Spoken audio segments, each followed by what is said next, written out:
This is the last day of VEDA. So I went back on my history for our YouTube watches and I Control F VEDA, and I know there are titles and descriptions in most of these, but there are 396 finds of VEDA on my YouTube watch history. I probably watched, I don't know, I could probably cut that in half. The first VEDA video that I watched was called VEDA -2, which was a video by MattPalka. This may take a while, but I'm going to try it. In the description of this video below, I'm going to list out every single person's VEDA every YouTuber I watched that was doing VEDA. So if you'd like to watch some VEDA videos, and probably made them every single day, that's a lot of videos. They're down in my diaphragm.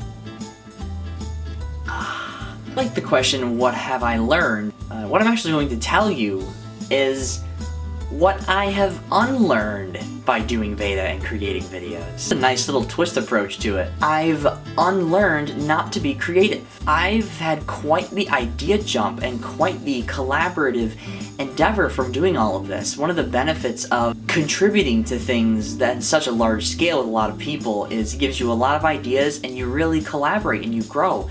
You can only really grow what you're doing and what you want to contribute to by engaging with other people that are doing a similar thing. People that have similar interests and values. That's the benefit of doing something large and community driven. You connect with people that have very similar interests and values. Most of the people I've met and gained that have subscribed to me have been people either doing VEDA or that have been talking about similar things that I made VEDA videos about. You can inspire people to make other videos that you like to make. You can inspire other people to be creative in ways that they didn't think were possible. It's an interesting approach, unlearning things. I've unlearned being bored. I haven't stayed up and watched VEDA videos and YouTube videos, I think, in such a long scale in my entire life. I really have unlearned my laziness to contribute and converse really with other people in making videos. To find a context to create content in a way that enables you to be diverse and expressive but still connect with people on a really deep way. To watch videos, to comment, to be really engaging. All these little small communities I found because of VEDA. I'm going to do a little timeline right now to summarize some of the stuff that I've seen. Starting off with MattPalka and Michael Aranda.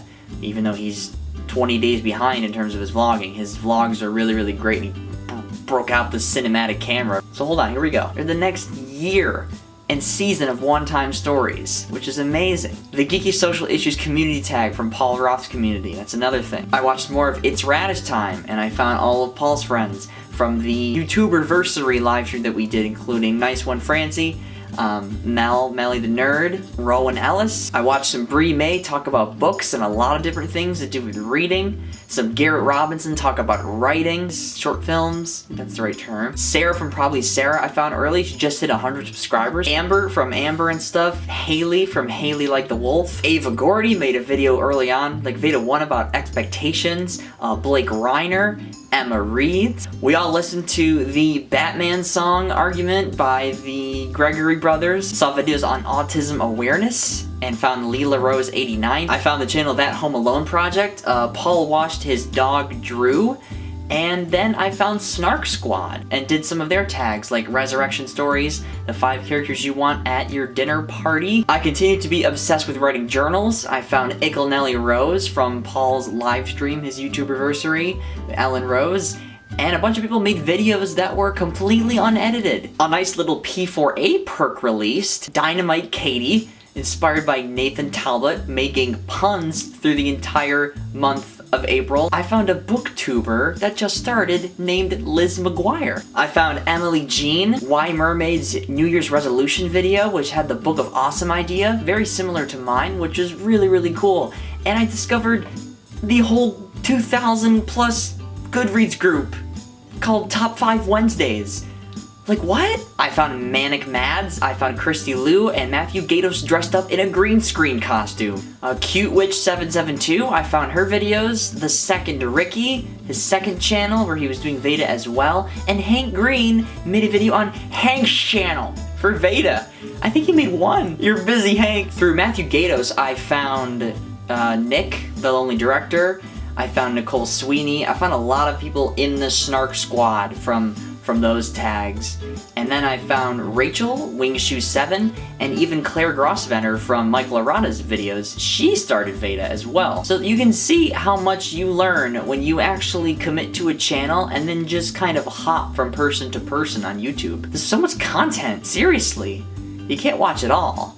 But it helps to have a wide context, I guess. Emily Hatfield, the LVR camera that takes circular cameras and connects them together. I think I found that through ViHeart. No surprise there. I watched some Just Fran. Convincing Vince made a video series called The Greater Creators, and I think it spurred from the hashtag on Twitter for a while. Hanny, he had lobster for the first time, raw footage of her ripping it apart.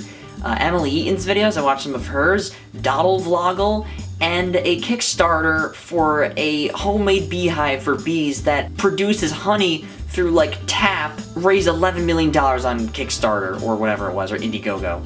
I found the Face You Make game by Mike Falzone, which is absolutely hilarious. I vlogged an entire day. I found Echo from BAM, a show about smaller YouTubers, and she highlights categories of YouTubers that are a little bit smaller, which is very, very fascinating. And all this talk about Batman versus Superman, and the fact that somebody actually said alien over Neil deGrasse Tyson saying being in the trailer, which just surprised me. I found Nancy Vlogs, I gave a pep talk from Kid President for Soul Pancake, and I witnessed the new Star Wars trailer, which got me excited even though I'm not a Star Wars person. I enjoyed it, but I'm just not really into the fandom.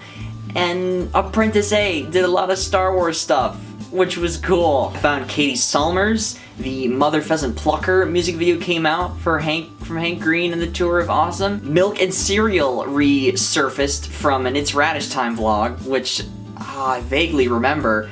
And Veritasia made a video on learned helplessness, which was not scientific and really mindful, and whoa. Then I listened to some Tess Violet and Rusty Clan, and among all those other things, I watched the Jim Carrey speech about 200 gazillion times more, read The Power of Now, did the Good Book Club on Goodreads for a while, made some podcasts with my Project Chronicle channel. Paul Roth had some live streams over the weekends on Saturdays to introduce new people, and above all that stuff, I actually moved, and I did a lot of stuff on YouNow with Lucky Howell's Blazer team. Life's pretty good.